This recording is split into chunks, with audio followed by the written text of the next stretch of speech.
मित्रों, दीपावली के मंगल आरंभ का पहला दिन बछबारस कहलाता है, जिसे गोवत्स द्वादशी भी कहते हैं। इस दिन गाय और उसके बछड़े का पूजन किया जाता है, क्योंकि हिंदू धर्म में गाय केवल पशु नहीं, माता मानी जाती है। उसके प्रत्येक अंग में देवताओं का वास है, इसीलिए गोमाता की पूजा करना अर्थात सभी देवताओं की आराधना करना है। इस पावन दिन स्त्रियां मनोयोग से गाय माता और बछड़े की पूजा करती हैं, उन्हें नैवेद्य अर्पित करती हैं और अपने बच्चों की दीर्घायु तथा परिवार की सुख समृद्धि की प्रार्थना करती हैं। ऐसी श्रद्धा है कि गोवत्स द्वादशी का व्रत निष्ठा से करने पर घर में दरिद्रता नहीं आती और देवी लक्ष्मी स्वयं उस घर में निवास करती हैं। गोवत्स द्वादशी की एक प्राचीन हृदयस्पर्शी कथा परंपरा से सुनाई जाती है। इसे भावपूर्वक सुनना चाहिए। कथा श्रवण से पापों का क्षालन होता है, दरिद्रता दूर होती है और मनोकामनाएं पूर्ण होती हैं, ऐसा विश्वास है। आज मैं आपको ऐसी ही गोवत्स द्वादशी की कथा सुनाने जा रहा हूं। इसे अंत तक अवश्य सुनिए, क्योंकि इसमें ज्ञानवर्धक बातें हैं जो आपके ज्ञान में वृद्धि करेंगी। कथा शुरू करने से पहले एक छोटी सी विनती। यह वीडियो मैंने बहुत मेहनत से तैयार किया है। यदि मेरी मेहनत आपको अच्छी लगे तो लाइक अवश्य करें, कमेंट में जय गौ माता लिखना ना भूलें और चैनल को सब्सक्राइब भी कर लें। चलिए अब कथा आरंभ करते हैं। प्राचीन काल में भारत में सुवर्णपुर नाम का एक सुंदर राज्य था।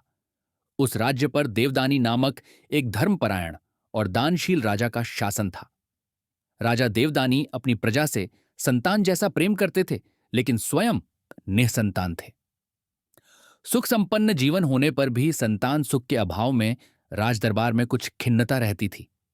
फिर भी राजा देवदानी परमेश्वर पर अटूट श्रद्धा रखकर प्रजा तथा पशुओं की मनोयोगपूर्वक सेवा में लगे रहते थे। राजा देवदानी की दो रानियां थीं, बड़ी रानी सीता और छोटी रानी गीता। दोनों ही रूपवान, गुणवान और राजा की प्रिय थीं, लेकिन एक बात भिन्न थी। रानी सीता अक्सर बेचैन व चिंताग्रस्त रहती थी, जबकि रानी गीता सदैव प्रसन्नचित्त और आनंदी रहती थी। इसका कारण यह था कि अपने लाडले पालतू पशुओं से दोनों रानियों को अलग अलग भावनात्मक संतोष मिला हुआ था। रानी सीता के पास एक पालतू भैंस थी, जिसे उसने बचपन से पाल पोसकर बड़ा किया था। रानी सीता उस भैंस से जी जान से प्यार करती थी। वह अपने हाथों से उसकी देखभाल करती, चारा पानी देती और उससे बातें करती थी। वह भैंस मानो उसकी सखी बन गई थी। महल में जब कोई नहीं होता, रानी सीता अपने सुख दुख उस मौन सखी को सुनाकर मन हल्का कर लेती। मालिकन और पालतू की इस अनोखी मित्रता पर सभी को आश्चर्य था, लेकिन इस प्यारे रिश्ते के पीछे एक धुंधली सी असुरक्षा छिपी थी। रानी सीता के मन में संतान के लिए तीव्र लालसा थी और भैंस के मन में एक भय। बाद में उस भय ने ईर्ष्या का रूप ले लिया और आगे चलकर एक विनाशकारी घटना घटी। राजा देवदानी की छोटी रानी गीता के पास एक स्वर्ग सुंदरी जैसी गौमाता थी। कुछ महीने पहले ही उस गाय ने एक प्यारे बछड़े को जन्म दिया था। तब से रानी गीता की खुशी का पारावार न था, मानो उसे मातृत्व का सुख मिल गया हो। वह उस गाय और बछड़े को अपनी संतान के रूप में पाल रही थी। रानी गीता स्वयं भी संतान के लिए प्रयासरत थी, किंतु ईश्वर की कृपा अभी नहीं हुई थी। इसीलिए उसे उस गाय के बछड़े में अपना ही शिशु दिखाई देता था। वह उस नन्हे बछड़े को पुत्र की भांति सीने से लगाकर खेलाया करती। गाय पर उसे अपार स्नेह था और बछड़े पर तो उससे भी बढ़कर प्रेम था। वह गाय को प्यार से कामधेनु कहती और बछड़े का नाम नंदन रखा था। राजमहल में रानी गीता सुबह शाम स्वयं गाय का दूध दूहती, बछड़े को दूध पिलाकर तृप्त करती। वह उस गाय बछड़े को अपने बच्चे की तरह लाड़ प्यार करती थी। रानी गीता की आंखों में यह वात्सल्य देखकर सभी उसकी प्रशंसा करते थे। राजा भी गीता रानी का यह ममत्व देखकर आनंदित होता था। परंतु रानी गीता के जीवन में आया यह आनंद रानी सीता को भीतर ही भीतर कचोटने लगा। गीता मातृत्व का सुख भोग रही थी, जबकि सीता स्वयं को अंदर से खाली महसूस करती थी। मन ही मन वह सोचती, काश मेरे पास भी कोई बच्चा होता। इन दिनों वह अपना सारा लाड़ प्यार अपनी भैंस पर ही उड़ेल रही थी, लेकिन हृदय में कहीं ना कहीं एक रिक्तता अनुभव होती थी। जब जब रानी गीता को गाय के बछड़े को गोद में उठाकर खेलते देखती, तब सीता के हृदय में सुख दुख का कौतुक मच जाता। उस दृश्य को देखकर उसे खुशी भी होती और ईर्ष्या भी। एक दोपहर रानी सीता अपनी प्रिय भैंस के पास निःस्तब्ध बैठी थी। भैंस प्रेम से अपना मुख रानी की गोद में घिसड़ रही थी। सीता उसके शरीर पर हाथ फेरते हुए विचारों में डूबी थी। तभी वह भैंस अचानक बेचैन होकर चारों तरफ देखने लगी, जैसे कुछ कहना चाह रही हो। क्या हुआ तुम्हें महागी? रानी सीता ने लाड से पूछा। भैंस व्याकुल होकर मानवीय आवाज में बोली, महारानी, गीता रानी की गाय को बछड़ा होने के बाद से वह मुझसे नाराज रहने लगी है। वह आपकी और मेरी मित्रता से ईर्ष्या करती है। उसे आपके द्वारा मुझ पर लुटाया जा रहा प्रेम सहन नहीं होता। एक पल को रानी सीता का कलेजा धक से रह गया। गीता मुझसे और मेरी भैंस से ईर्ष्या करती है। उसने अविश्वास से सोचा। उसका मन अशांत हो उठा। सचमुच क्या गीता मेरे सुख से जल रही है, या यह भैंस यूं ही कुछ कह रही है? रानी सीता ने भैंस की बड़ी काली आंखों में झांक कर देखा। वहां उसे अपने प्रति अपार प्रेम और निष्ठा दिखाई दी। भैंस ने स्नेह से अपनी जीभ सीता के हाथ पर फेरनी शुरू कर दी। उस मासूम सखी की व्यथा को सीता ने दिल पर ले लिया। रानी सीता के मन में शंकाओं का तूफान उठने लगा। उसे महसूस हुआ था कि हाल ही में गीता रानी ने उससे कुछ दूरी बढ़ा ली है। बछड़ा होने के बाद से गीता अपनी गाय में ही मग्न रहती थी। राजकीय और दैनिक कार्यों में भी उसकी पहले जैसी सहभागिता नहीं रही थी। सीता को लगने लगा था कि कहीं गीता उसके सुख से वैर तो नहीं रख रही। इन सब का मूल कारण कहीं मेरी भैंस तो नहीं? भैंस ने फिर उदास स्वर में कहा, रानी जी, गीता रानी को आपकी भैंस जरा भी पसंद नहीं है। उसे लगता है कि आप उस पर कुछ ज्यादा ही ममता लुटा रही हैं। भैंस कुछ और कहती। इससे पहले ही रानी सीता उठ खड़ी हुई और उसकी गर्दन थपथपाकर उसे रोक दिया। बस, अब मुझे सब समझ आ गया है। जिसकी वजह से मेरी सखी के प्रेम में जहर घुल रहा है, उस कारण का हमेशा के लिए नाश करना होगा। सीता रानी के स्वर में ठंडा निर्धार था। उसकी आंखों में जरा भी मृदुता नहीं थी। भैंस चुपचाप सीता को देखती रह गई। उसके चेहरे पर मानो एक विकृत मुस्कान तैर गई। उस रात रानी सीता का मन बेहद व्याकुल था। राजा ने कुछ पूछा भी तो सीता ने कटु शब्दों में टाल दिया। उधर आंगन में रानी गीता अपने नन्हे बछड़े के साथ खेल रही थी। वह नाजुक बछड़ा हल्का लंगड़ाते हुए दौड़ता, कभी अपनी मां के पास जाता तो कभी गीता रानी के पीछे छिप जाता। यह दृश्य सभी को आनंदित कर रहा था, मगर रानी सीता के मन में तीव्र वैराग्य और ईर्ष्या भर रही थी। गीता सुखी है क्योंकि उसे बच्चा मिला है, चाहे इंसान का हो या गाय का। मेरे पास तो कुछ भी नहीं, और मेरी बेचारी भैंस, उसके पास तो वासर भी नहीं। ऊपर से गीता उसे नफरत करती है। उसके मन में विचार उठने लगे। जैसे जैसे वह सोचती गई, उसके मन के भाव क्रोध और अंधेरे से भरते गए। आखिर उसके मन ने एक भयानक निष्कर्ष निकाल ही लिया। गीता को उसके बछड़े समेत सुखी रहने देना मेरी भैंस के प्रेम का अपमान है। अगर गीता का बछड़ा ही नहीं रहेगा तो जिस वजह से वह मुझसे ईर्ष्या करती है, वह वजह भी खत्म हो जाएगी। अब रानी सीता की आंखों में एक ही लक्ष्य चमक रहा था, गीता रानी के बछड़े को रास्ते से हटाना। उस रात का अंधेरा उसके हृदय में भी गहराता गया। अगली भोर जब सब सो रहे थे, रानी सीता चुपके से उठी। उसने साड़ी का पल्लू कसकर कमर में खोसा और महल के गौशाले की ओर चल दी। बाहर चारों ओर घना सन्नाटा था और रात का अंधेरा बस छूटने को था। गौशाले में मध्यम दीपक की टिमटिमाती लौ के तले हल्का उजाला था। गीता रानी की गाय अपने निष्पाप बछड़े के साथ वहीं सोई थी। गाय शांत जुगाली कर रही थी और उसका बछड़ा निर्विकार होकर उसके पास निश्चिंत सो रहा था। उस निरीह वत्स को अभी आने वाले संकट का आभास तक न था। सीता रानी के कदमों की आहट पाकर गाय सचेत हुई। उसने प्रेम से हल्की रंभाहट की, मानो रानी का स्वागत किया हो। लेकिन आज रानी सीता के चेहरे पर अलग ही भाव थे। उसकी आंखों में दया के स्थान पर प्रचंड क्रोध और पीड़ा थी। वह गाय और बछड़े की ओर प्रयत्नी जैसी धीमी चाल से बढ़ने लगी।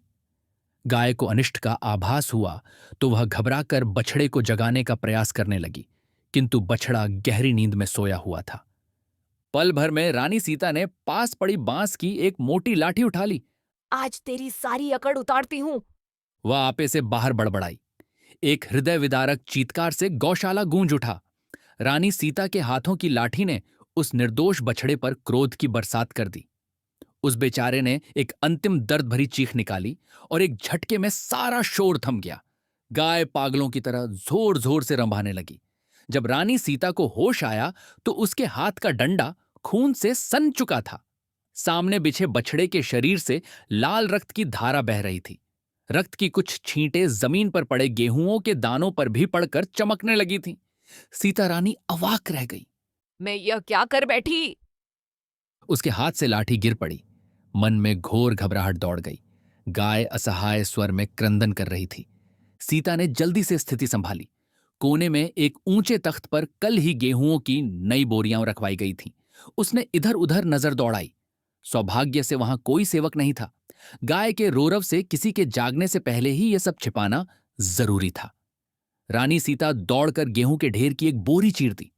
मृत बछड़े के शव को उसने हाथ पैरों से घसीटकर उस अनाज के बड़े ढेर के भीतर गहरे दबा दिया। आधी रात के स्याह अंधेरे में उसके इस कुकर्म को किसी ने नहीं देखा। बस उस गाय का दारुण विलाप गूंजता रहा। रानी सीता थर थर कांपती हुई अपने कक्ष में लौट आई। उसने खून से सने हाथ पानी से धो डाले, लेकिन हाथ और वस्त्रों पर लगे दाग तथा उसके हृदय पर लगे पाप के दाग किसी तरह मिटाए नहीं मिट रहे थे।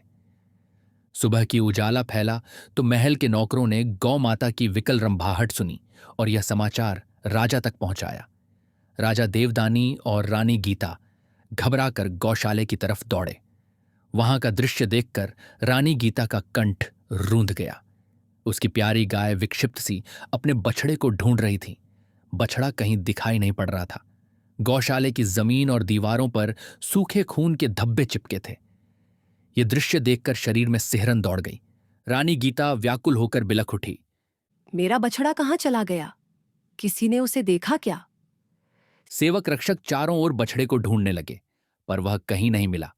अंत में राजा देवदानी ने थके मन से सिर हिलाया और आशंका जताई कि बेचारे वत्स को कोई हिंस्र जंगली जानवर उठा ले गया होगा। रानी गीता यह सुनते ही फूट फूट कर रो पड़ी। अपने लाडले को कभी वापस न देखने की कल्पना से ही वह लगभग टूट गई। दासियान उसे संभालने दौड़ी। उसी दौरान रानी सीता भी वहां पहुंची।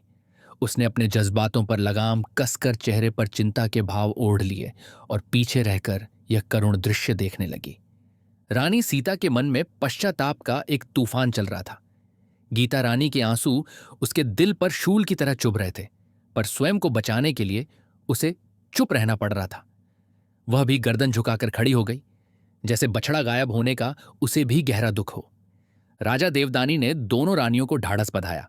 गीते, मुझे पूरा विश्वास है ईश्वर तुम्हारा दुख जाया नहीं जाने देगा। जिसने भी यह अनर्थ किया है उसे भगवान छोड़ेगा नहीं।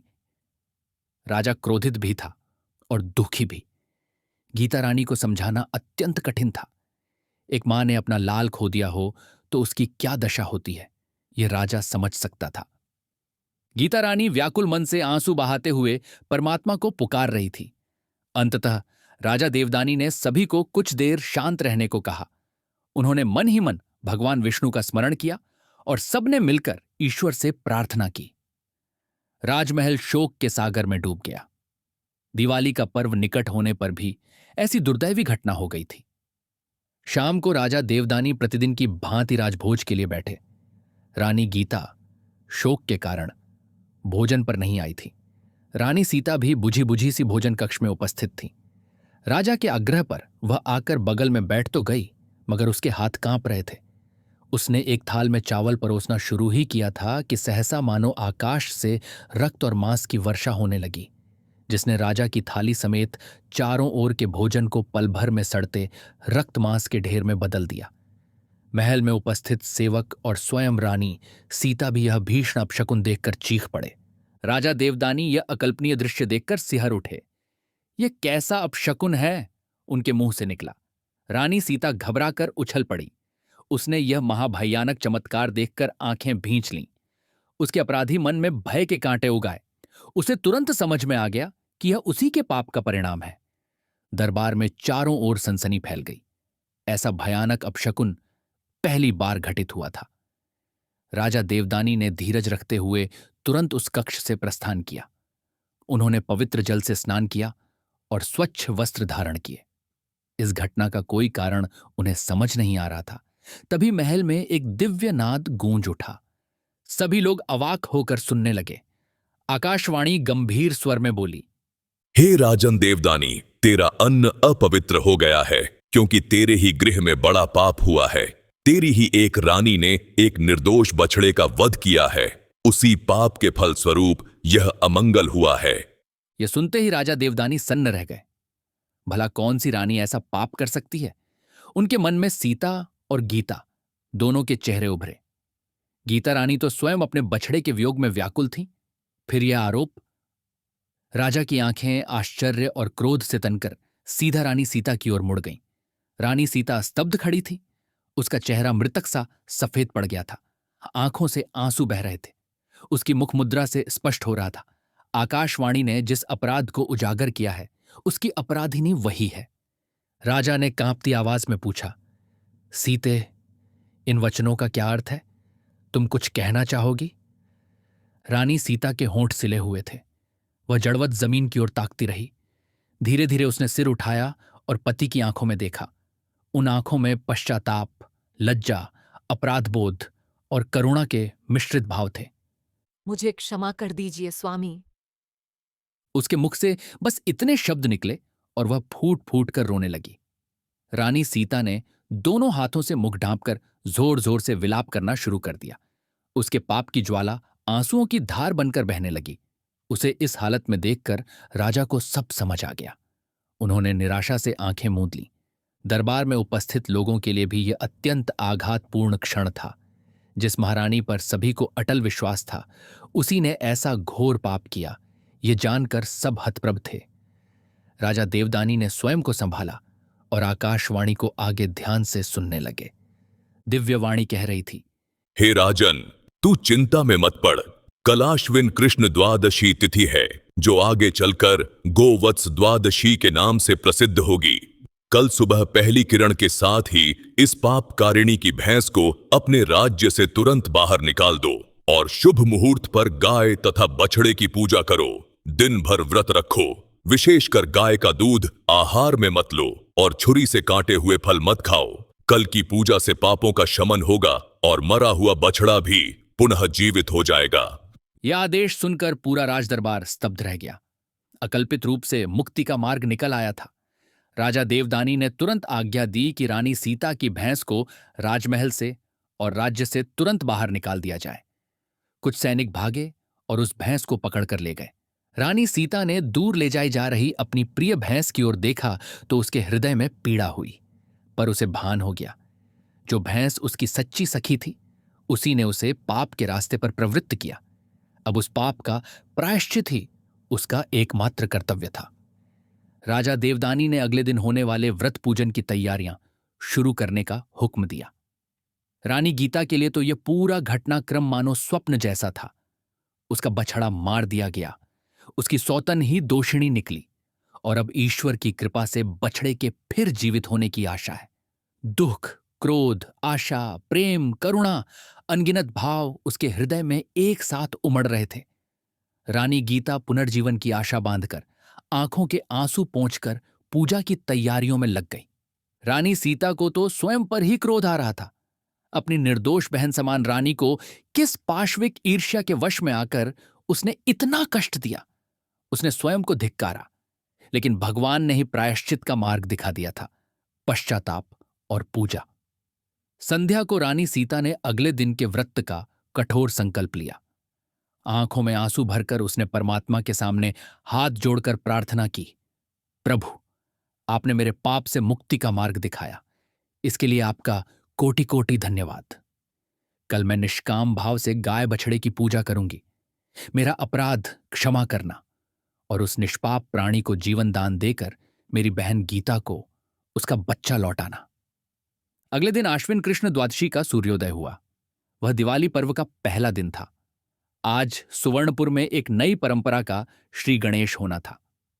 राजा देवदानी ने राजमहल की सभी सुहागिन स्त्रियों से कहा कि आज वसुबारस का व्रत विधिपूर्वक रखा जाए और सब मिलकर गाय और बछड़े की पूजा करें।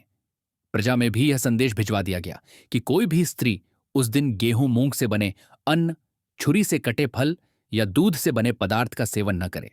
सभी माताएं बहनें उपवास रखें।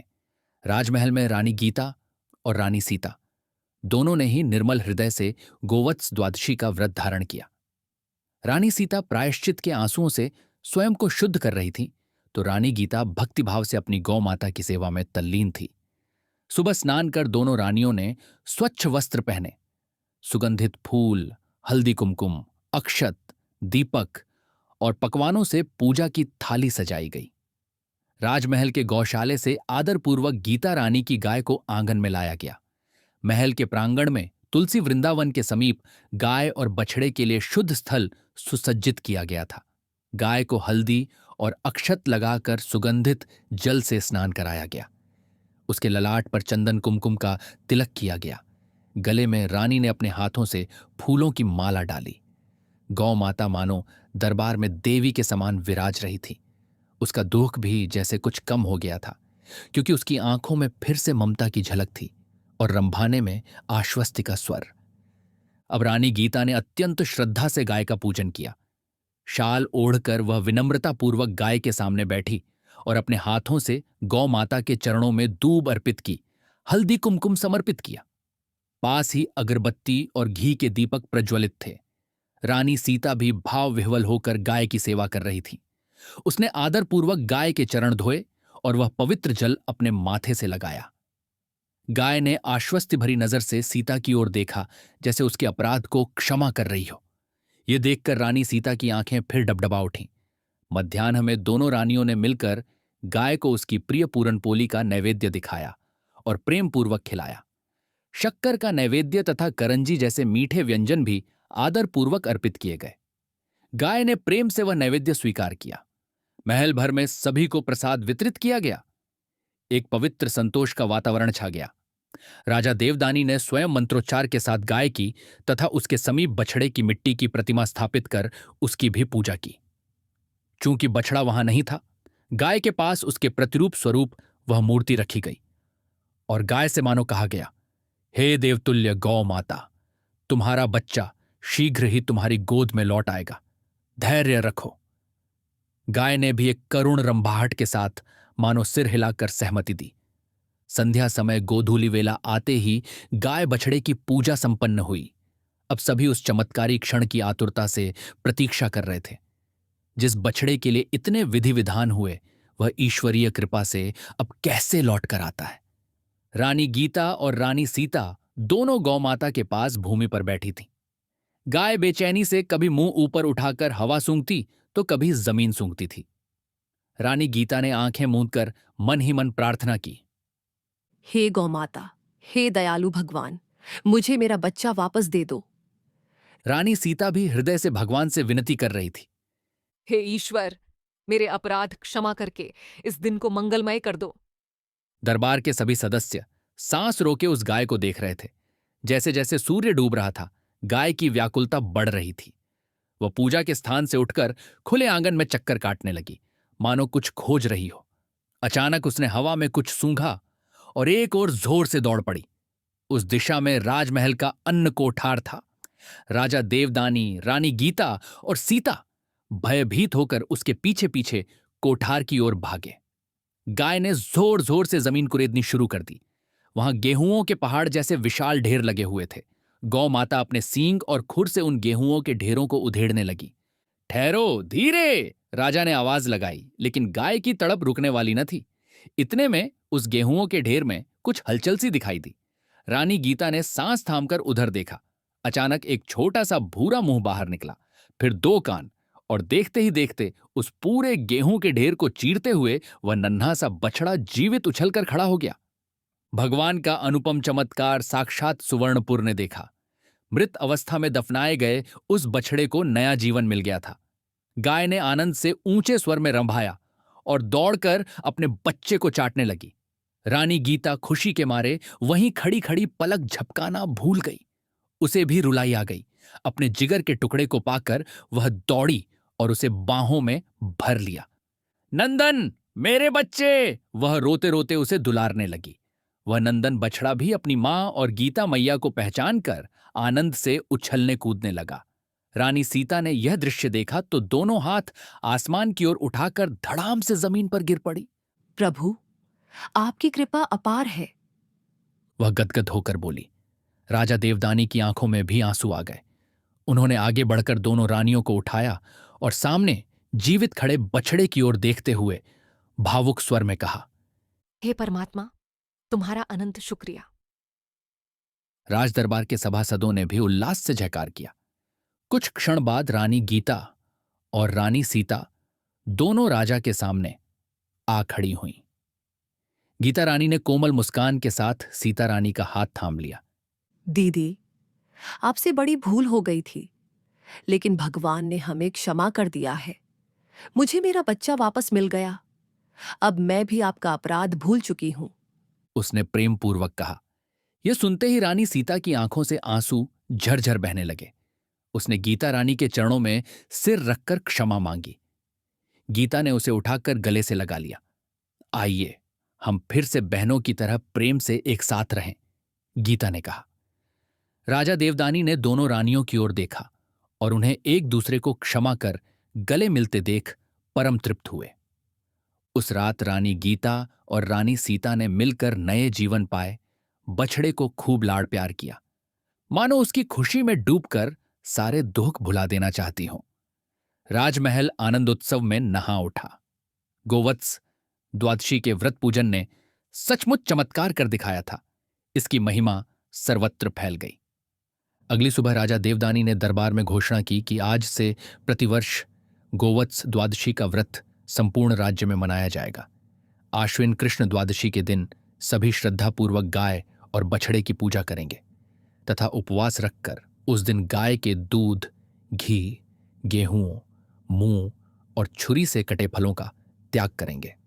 संध्या को गाय की आरती उतारकर उसे पूरन पोली जैसे मीठे पकवानों का नैवेद्य अर्पित करने के बाद ही व्रत खोला जाएगा। उस दिन से गोवत्स द्वादशी के दिन गाय और बछड़े के त्याग व उपकार की कृतज्ञता स्वरूप उनका पूजन करने की परंपरा चल पड़ी। माना जाता है कि स्त्रियां विशेष रूप से अपने बच्चों की दीर्घायु और परिवार की समृद्धि के लिए यह व्रत रखती हैं। हिंदू धर्मशास्त्रों के अनुसार गाय को माता माना गया है और उसके प्रत्येक अंग में देवताओं का वास है। इसीलिए इस दिन गौ माता की पूजा करने से सभी देवी देवताओं का आशीर्वाद प्राप्त होता है। तो दोस्तों, ये थी गोवत्स द्वादशी की कथा। यदि यह कथा आपको पसंद आई हो तो कृपया इसे लाइक करें, कमेंट में अपने विचार बताएं और आगे की ऐसी ही मनोरंजक व भावस्पर्शी कथाएं सुनने के लिए हमारे चैनल को सब्सक्राइब करना न भूलें। धन्यवाद। शुभ दिवाली।